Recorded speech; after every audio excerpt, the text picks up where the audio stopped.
For those of you that clicked on this video, I appreciate you more than you know.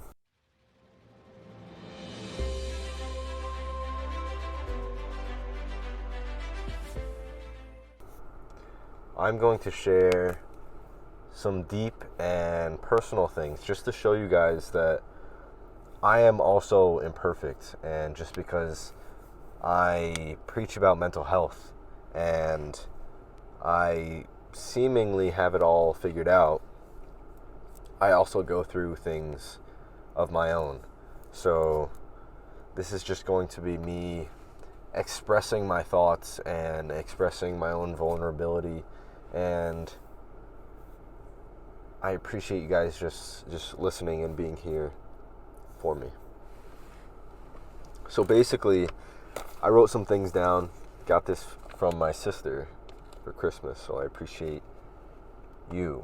So basically, I just want to reflect on 2021 and everything that I learned, and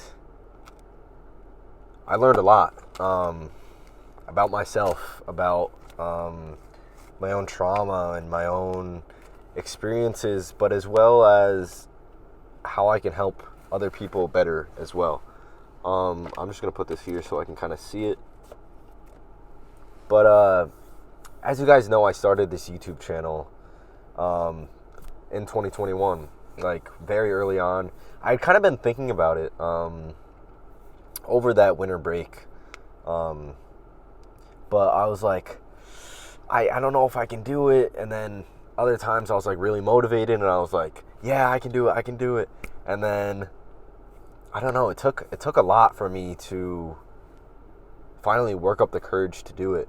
And I mean, just looking back from my first video to now, I'm like so much more expressive and more so myself, and I'm a much better speaker. And that alone just goes to show, like, when you put in time and patience and effort into something, you will see results. It won't come easy by any means. Even now I still like kind of like dread recording sometimes, but once I get in the flow, I'm like, I love this. And I love talking to you guys. But yeah, it was really difficult at first. And I eventually was able to settle in. I know it's different than speaking aloud to other people. But like at the same time, you also have that fear because you know people are going to watch the video. Well, I'm not trying to sound conceited, but I do get like 6 views per video, so you know me. But you do get more comfortable as you go on, and there is still that fear, like I was saying, because you know people are going to not necessarily judge you, but perceive you, and people get worked up about that, you know? I do too. But overall this year I've been very, very vulnerable.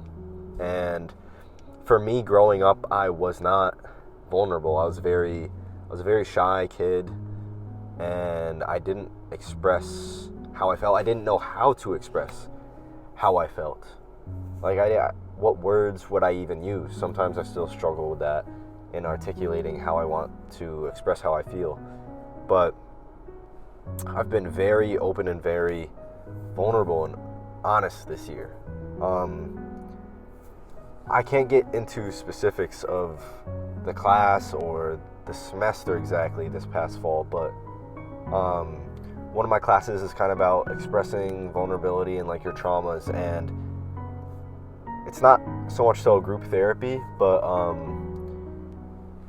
basically I had talked about what had happened with my neighbor, and there's like a bunch of different topics, and I had talked in quite a few of them about what I'm going through, and getting very personal, and even sharing my poetry, which is something I share more openly now, but it wasn't always something that I felt open to reading aloud in front of people. Like, I share it on Instagram, and now I like record my voice over it, but it's not something I would ever share with somebody.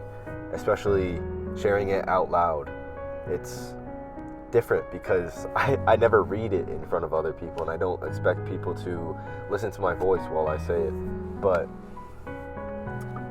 when I was talking about what I had gone through and really saying the whole story of what had happened with my neighbor and how he tried to light my house on fire and the racial and traumatic abuse that I went through, it was very difficult, and I sobbed while I was saying it in front of 20 people, and that's kind of like the nature of the class, and everybody was so loving and welcoming to what I was sharing. But it opened the floor to me, and like when I was signing up for the class, I was like, I know I want to talk about this, and it's something I know I want to share because I know it'll help my healing process. But it's so difficult to share in front of people, especially people that you don't know very well.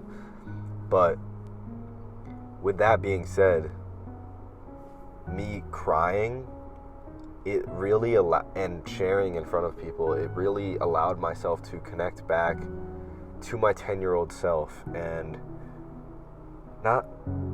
kind of relive that story, but like in a different sort of mindset, and like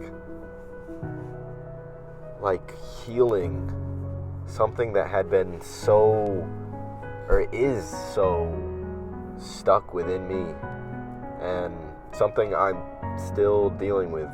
Like almost all of my poetry is about it, I'm sure. I don't know if you keep up to date with what I talk about and what I share with my poetry on like my Therapeutic Mentality Instagram account. You'd know that I talk about this a lot.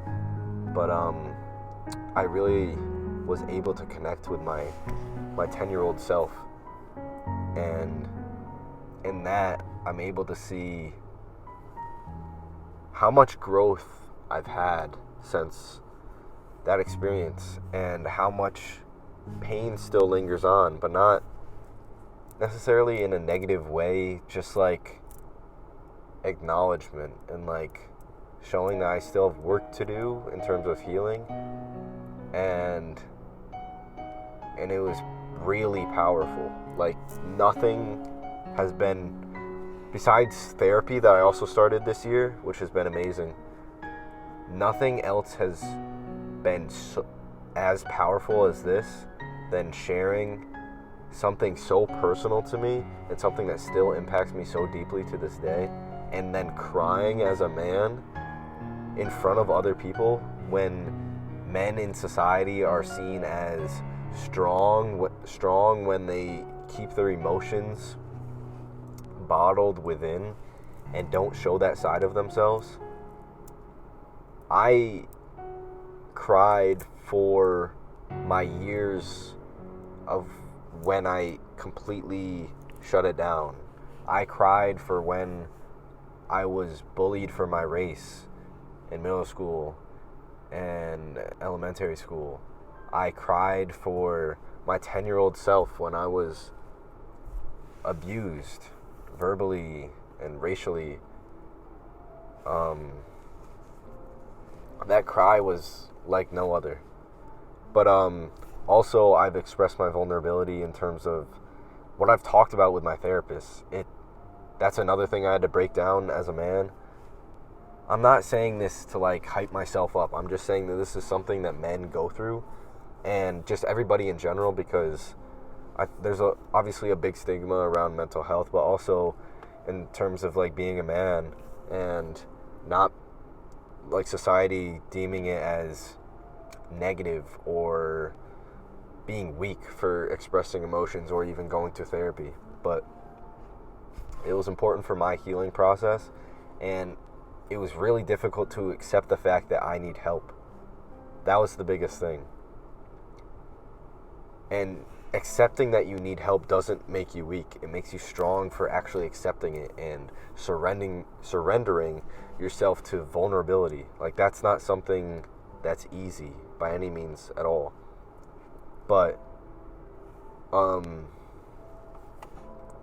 then talking about everything that I've gone through, not just that, but sexual trauma and relationship difficulties and how I can heal all of that, and just the whole dynamic with society, what's happened from my childhood. And going to therapy allowed me to, I talked about this in a previous video,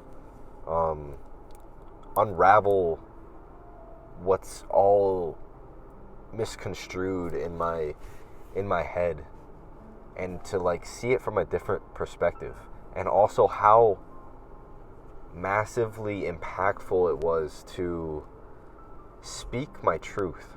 Like, I'm somebody that listens to other people. I'm a good listener. I don't want to sound conceited, but like, I think that's one of my positive traits. That's another thing that I've learned this year. I'm going to get into that later on. Actually speaking my truth, and as somebody that is always the listener and not somebody that's usually listened to, it felt so nice to like actually hear the words and hear what I'm actually going through with my own ears, rather than the narrative in my head, but rather something that I'm actually saying out loud, and hearing it like, or feeling it, you know, like when a clown does like the, don't clip that, no, come on now, almost caught me lacking.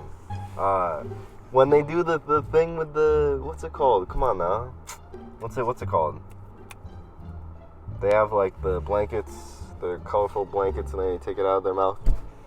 That's what it's like in therapy, when you start to like finally bring out the words and bring out something that you've kind of kept so close to yourself and so sacred, and you're sharing it with somebody that you don't know, and you feel like you're being judged. But once you develop a rapport with your therapist or whoever you're talking to, you start to realize how impactful it is on you, and how important therapy is, and how you're feeling.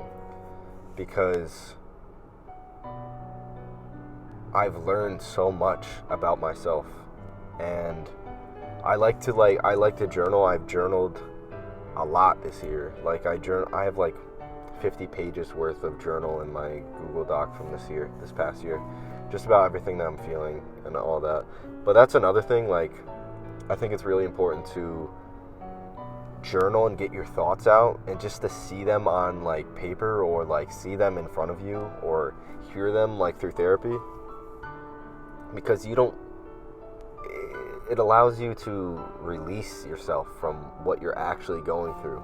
And that's not something a lot of people are able to do all the time, whether that be because of judgment or because of fear that somebody might judge them. But yeah, therapy's been very impactful on my healing process. And what's another thing that I've gone through this year? Expression of anger. So this is something I'm really struggling with still today. When I think of expressing my anger, I always kept what I felt, especially when it comes to arguments and conflict with people in my life, or just like strangers. I kind of suppressed that, and I wouldn't show how I actually felt, because when I was 10 years old, and when I saw anger around me, I thought of verbal abuse, I thought of being racially abused, I thought of the amount of anger and the amount of like rage with conflict and expressing it. and I saw it at its worst. But something that I've had to come to terms with and learn and heal in therapy, and it's healing in a way that, like, not that I'm like done going through it. I don't think healing is ever in a way of like you're just done with healing and it doesn't impact you anymore. It's more of like a way like coming back to yourself and finding home within yourself. But in terms of expressing anger, I had to heal from seeing it as something that can be productive. Like all emotions are brought out for a reason. None of them are meant to be suppressed. And I'm not saying that we have to be very expressive, like outbursts in terms of our emotions. Like, you know how like children get angry? Like you can see when they're angry. They'll like stomp. They'll pout. And I was conditioned and taught that anger leads to tragedy, but that's not the truth. That is what I was taught, so I have to unlearn that behavior and realize that I can resolve conflict, and I'm intelligent, and I can resolve conflict with people by talking it out and communicating rather than suppressing it, and then that leading to resentment and more issues in relationships that I don't need. So expressing anger is so difficult for me. And that's something that I've had to try to heal from in this past year as well. Because it's not something that comes naturally to me. And honestly, I've done a lot of work over the past few years on my Instagram and TikTok and YouTube. More so like Instagram, because I have like 600 something posts on there. I feel like I sound very conceited, but I feel like I deserve to be proud of the work that I put in. And that's something that I had written down in terms of my reflection of 2021 video, because I've put a lot of work in. And something that I learned this year was empathetic listening. And it's not always something, I'll make a video about this if you guys want to see it, but being like a good friend for somebody and actually empathetically listening isn't always what we think it is. And that's something I'm going to be taking on next semester. Well, I've learned this past semester, but I'm going to be using it more this next semester as a counselor. Well, not actual like registered counselor, but like a student counselor type role on my college campus. And that's something I've had to learn, and I'm so proud of myself, and I'm so grateful and appreciative of the class and how much I've learned from them, because it's exactly what I want to do. And you almost have to like surrender what you thought you knew to learn more about what you want to do. And that's another thing I'm really proud of, as well as my work that I've put in for my mental health page. And I honestly don't care that I'm not getting a lot. Well, I do care, because I want more people to see it, because I want to help in some way more people, but not in a way of like me feeling better about it, but like in a way of like being able to have an impact on people. Because I don't think people realize how hard they are being on themselves sometimes. And that's something I try to teach to people as somebody that's hard on themselves as well. I think that's just part of... Sorry, my bad. I think that's just something that's part of our human experience. We're hard on ourselves. That's the way it goes. But as we learn and as we heal from past experiences, we start to see ourselves more gently. And that's what's most important for me into 2022, is being gentle with everything that I'm going through, and just being completely gentle and compassionate with myself throughout the entire process, and no matter what I experience in 2022. And when I catch myself being judgmental and I think about it and I reflect on it, I go back to what I said in my 2022 intentions that I posted on Instagram. And the thing in bold was being gentle with yourself during the process. And that's my main focus of 2022. But I don't know why I'm recording this exactly. I initially wanted to record this to show that I am imperfect, and I don't want you guys to think that I'm I'm sounding conceited again. I don't want you guys to think that I'm above you or I know it all, because I don't. I'm figuring life out just with you, and I've gone through things and I'm still healing through things, and I feel like people don't put that out enough on YouTube or social media or society, life in general.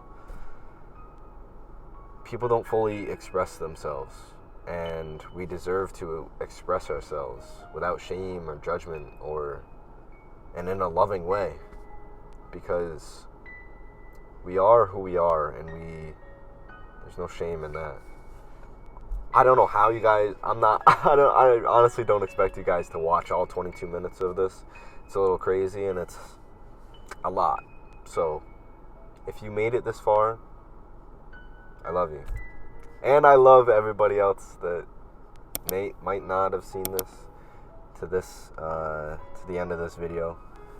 But I love how attentive you are being and actually listening to my healing process and what I've gone through this year. So I appreciate you, and take care. Best of luck in 2022.